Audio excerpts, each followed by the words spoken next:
Welcome to a fireside reading of David Copperfield by Charles Dickens. Chapter 60. Agnes. My aunt and I, when we were left alone, talked far into the night, how the emigrants never wrote home otherwise than cheerfully and hopefully, how Mr. Micawber had actually remitted divers small sums of money on account of those pecuniary liabilities in reference to which he had been so businesslike as between man and man. How Janet, returning into my aunt's service when she came back to Dover, had finally carried out her renunciation of mankind by entering into wedlock with a thriving tavern keeper, and how my aunt had finally set her seal on the same great principle by aiding and abetting the bride and crowning the marriage ceremony with her presence, were among our topics, although more or less familiar to me through the letters I had had. Mr. Dick, as usual, was not forgotten. My aunt informed me how he incessantly occupied himself in copying everything he could lay his hands on, and kept King Charles I at a respectful distance by that semblance of employment. How it was one of the main joys and rewards of her life that he was free and happy, instead of pining in monotonous restraint, and how, as a novel general conclusion, nobody but she could ever fully know what he was. "And when, Trot," said my aunt, patting the back of my hand as we sat in our old way before the fire, "when are you going over to Canterbury?" "I shall get a horse and ride over tomorrow morning, Aunt, unless you will go with me."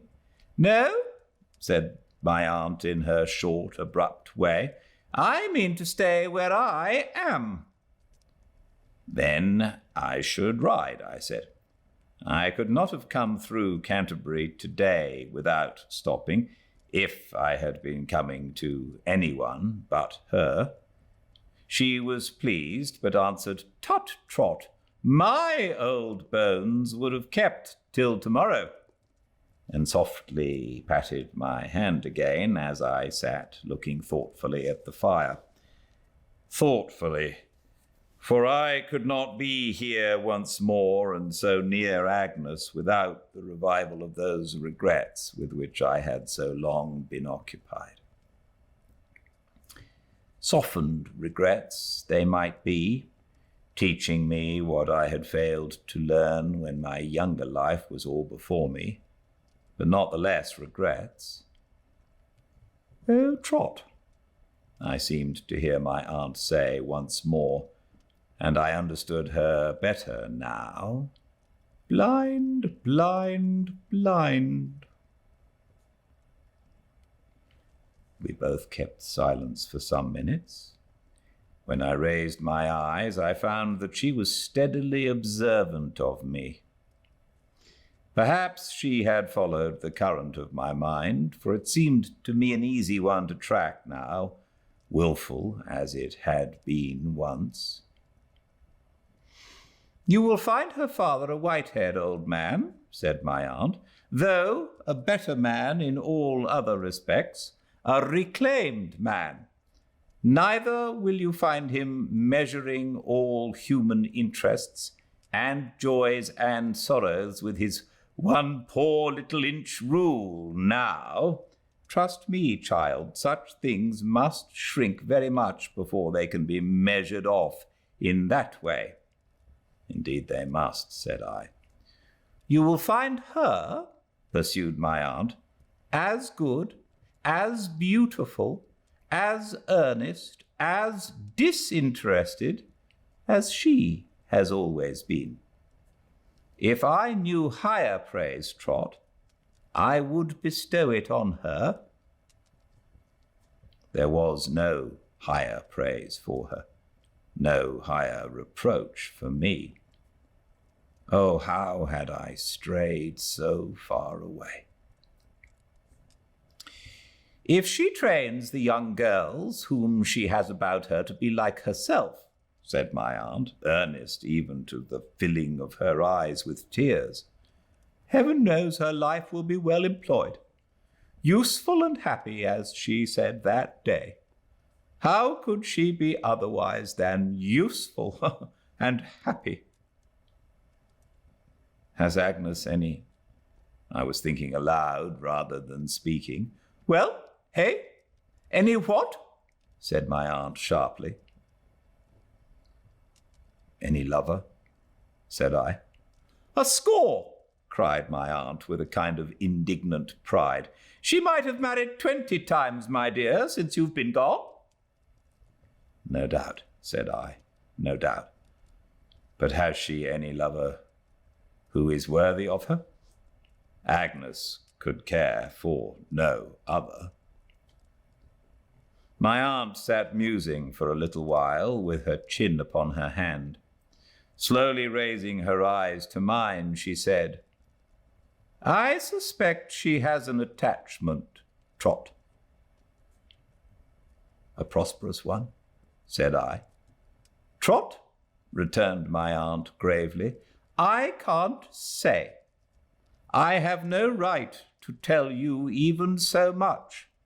She has never confided it to me, but I suspect it.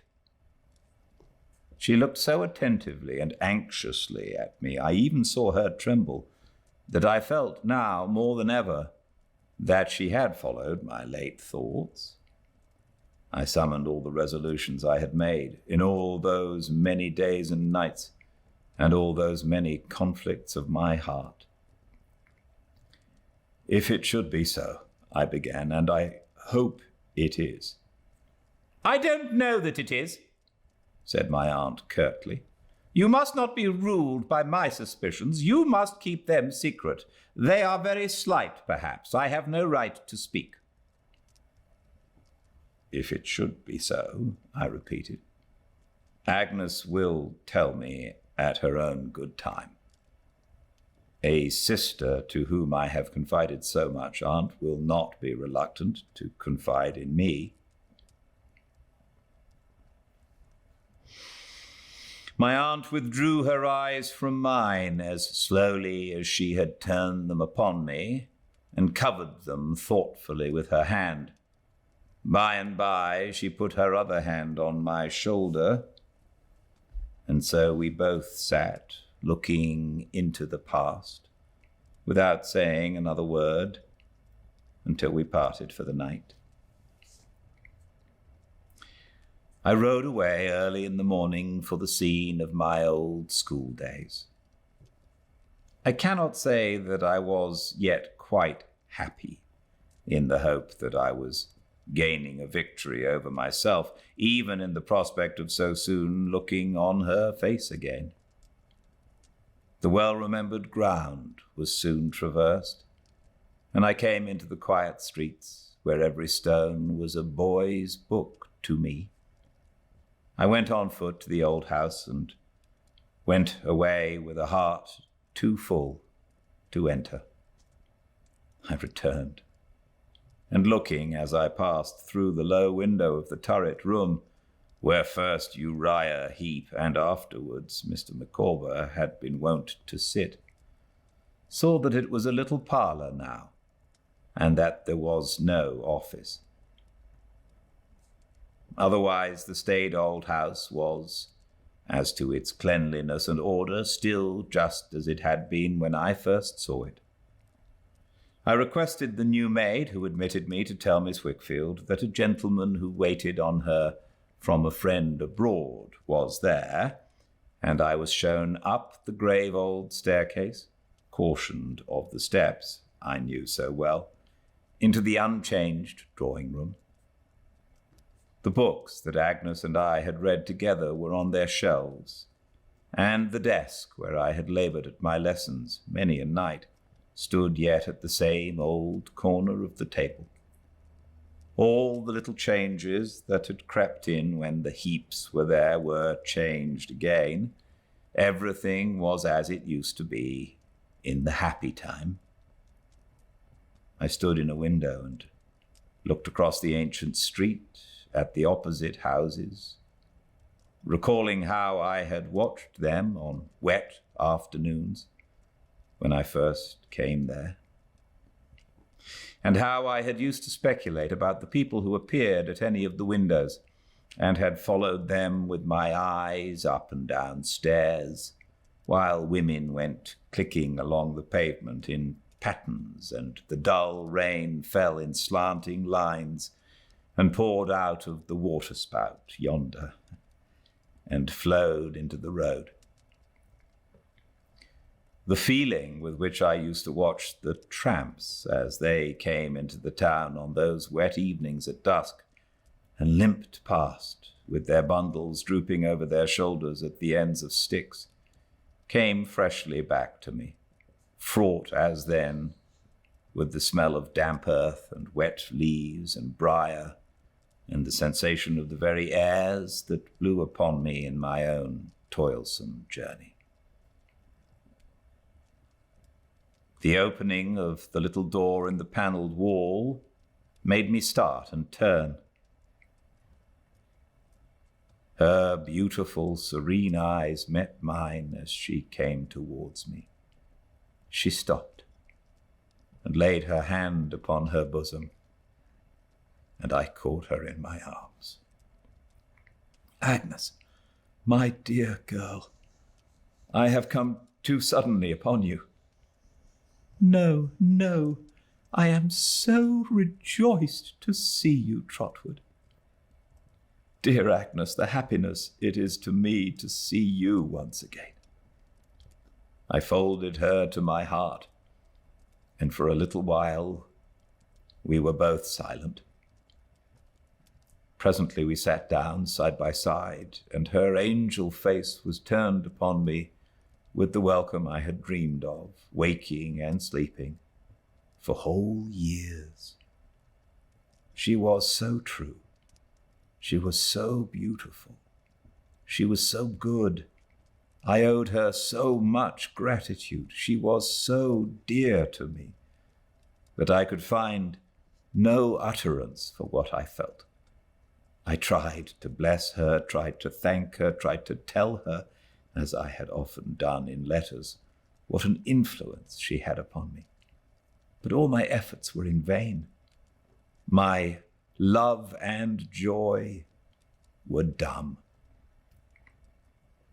With her own sweet tranquillity, she calmed my agitation, led me back to the time of our parting, spoke to me of Emily, whom she had visited in secret many times, spoke to me tenderly of Dora's grave.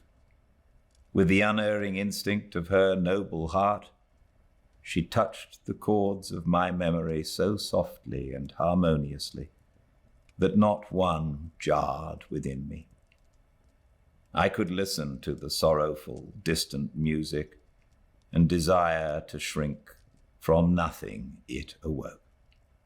How could I, when blended with it all was her dear self, the better angel of my life? "And you, Agnes," I said by and by, "tell me of yourself.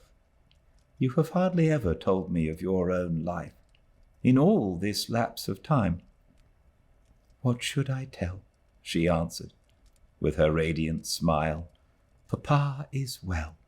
You see us here, quiet in our own home, our anxieties set at rest, our home restored to us, and knowing that, dear Trotwood, you know all." "All, Agnes?" said I. She looked at me with some fluttering wonder in her face. "Is there nothing else, sister?" I said. Her colour, which had just now faded, returned and faded again. She smiled with a quiet sadness, I thought, and shook her head. I had sought to lead her to what my aunt had hinted at, for, sharply painful to me as it must be to receive that confidence, I was to discipline my heart and do my duty to her. I saw, however, that she was uneasy, and I let it pass.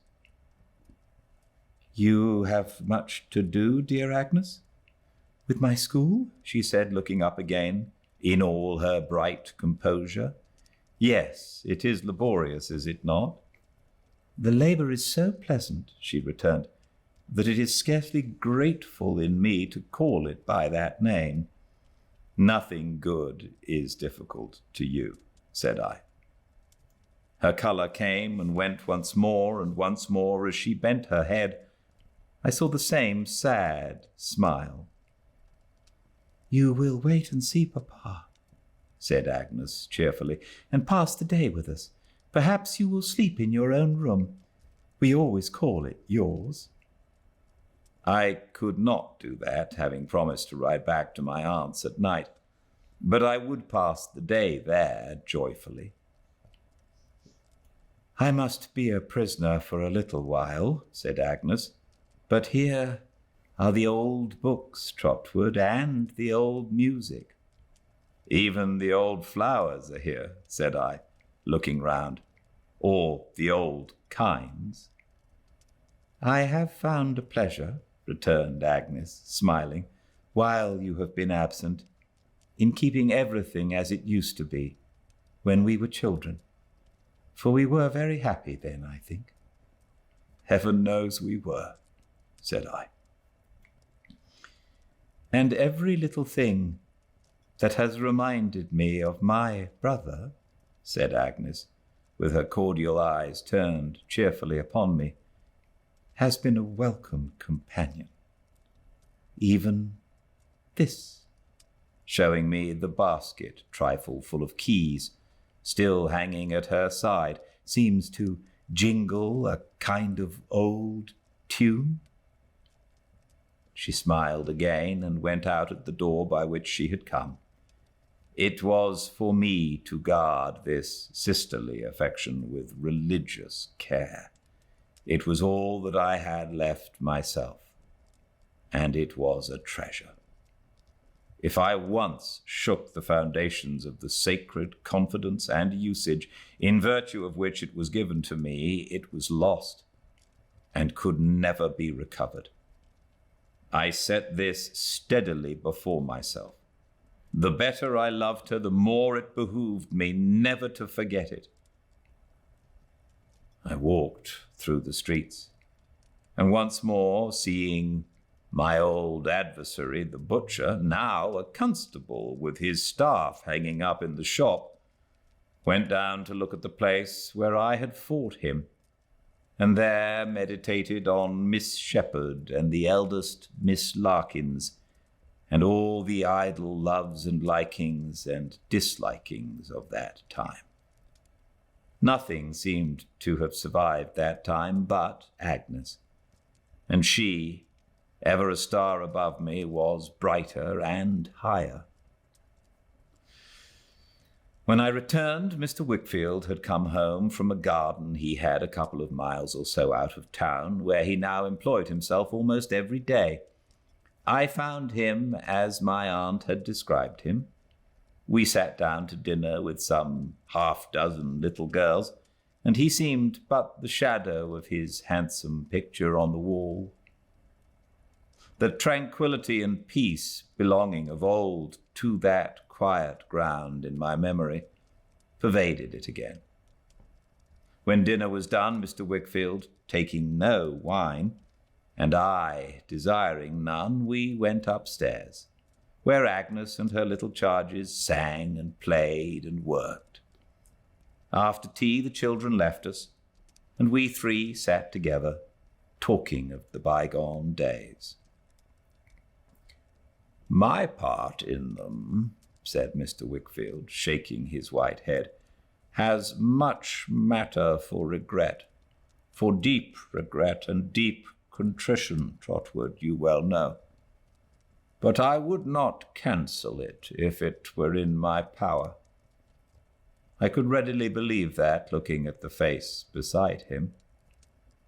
"I should cancel with it," he pursued, "such patience and devotion, Such fidelity, such a child's love, as I must not forget, no, even to forget myself.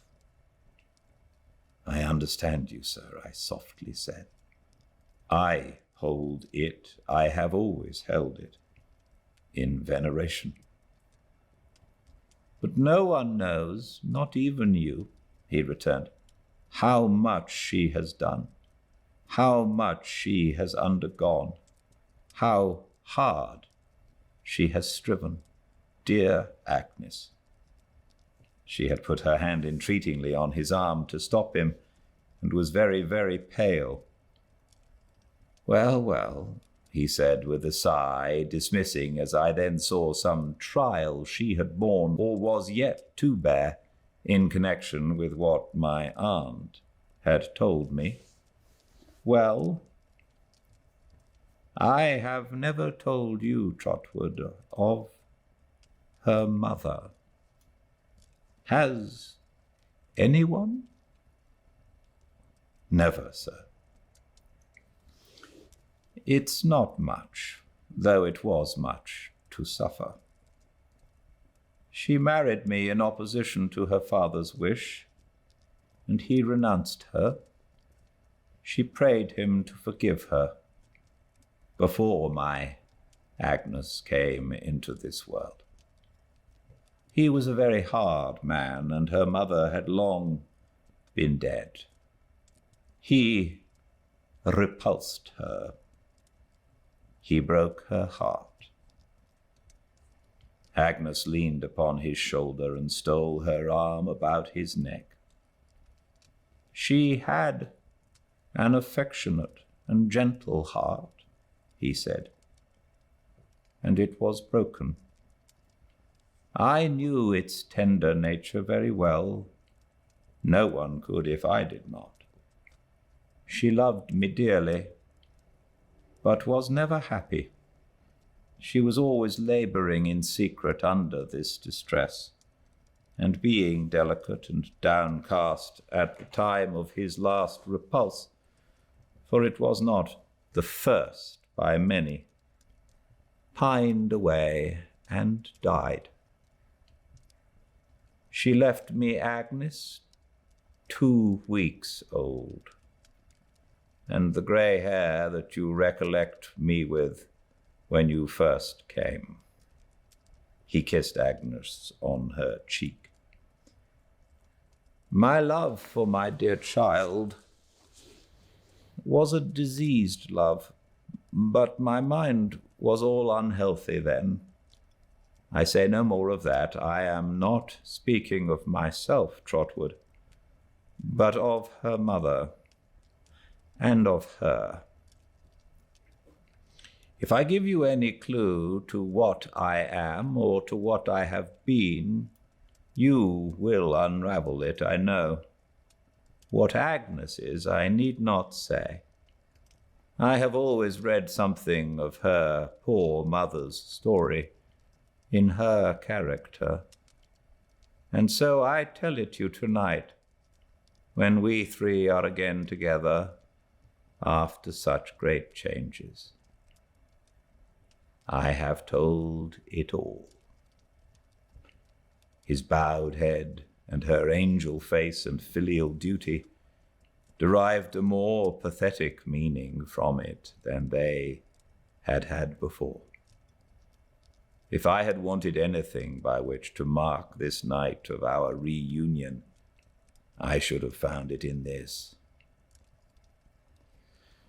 Agnes rose up from her father's side before long, and going softly to her piano, played some of the old airs to which we had often listened in that place. Have you any intention of going away again? Agnes asked me as I was standing by. What does my sister say to that? I hope not. Then I have no such intention, Agnes. I think you ought not, Trotwood, since you ask me, she said mildly. Your growing reputation and success enlarge your power of doing good, and if I could spare my brother, with her eyes upon me, perhaps the time could not. What I am, you have made me, Agnes. You should know best. I made you, Trotwood? Yes, Agnes, my dear girl, I said, bending over her. I tried to tell you when we met today something that has been in my thoughts since Dora died. You remember when you came down to me in our little room, pointing upwards, Agnes? Oh, Trotwood, she returned, her eyes filled with tears. So loving, so confiding, and so young. Can I ever forget?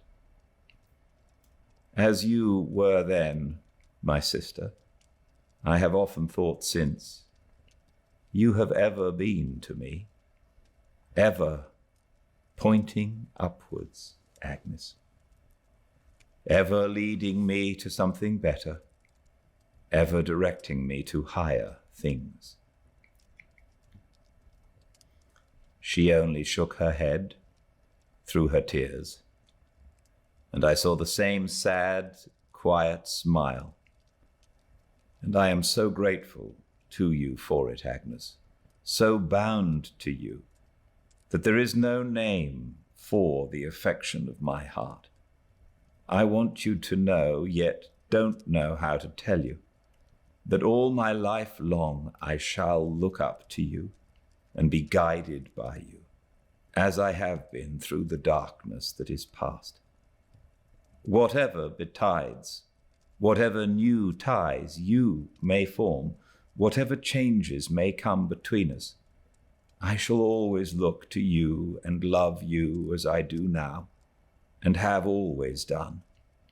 You will always be my solace and resource, as you have always been.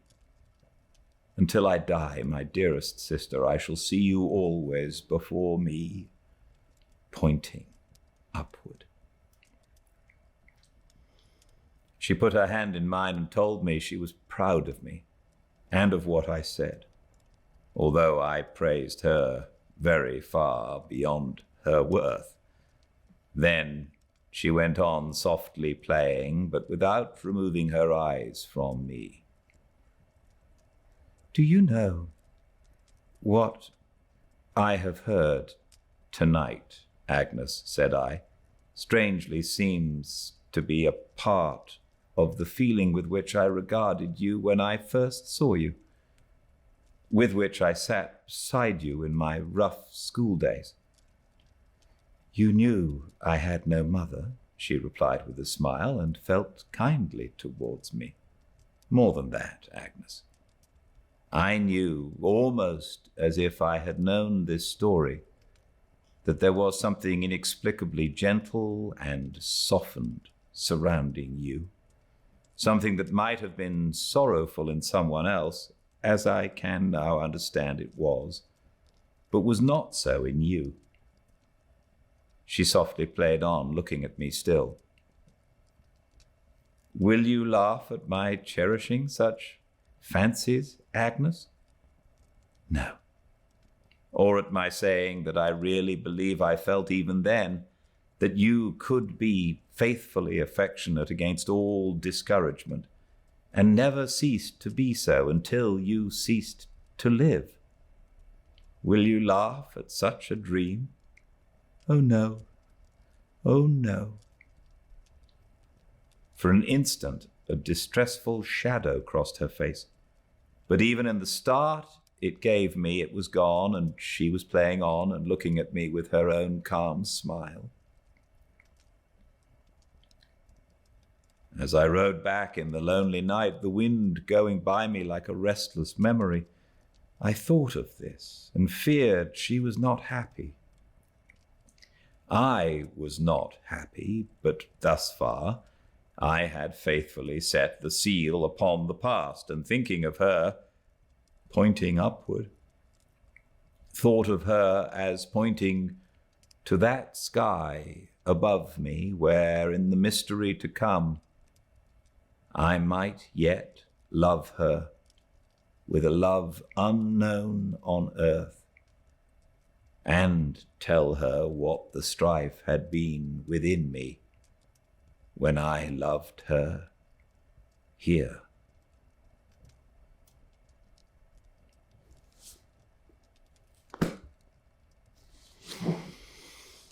Thank you all so much for joining me. We'll continue tomorrow, same time and place, at Fireside Reading on Instagram Live at 5 Pacific. All the chapters uploaded to the YouTube channel Fireside Reading.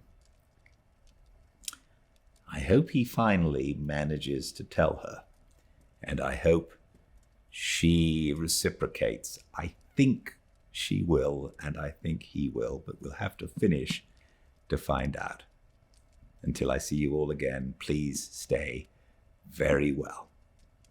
Good night.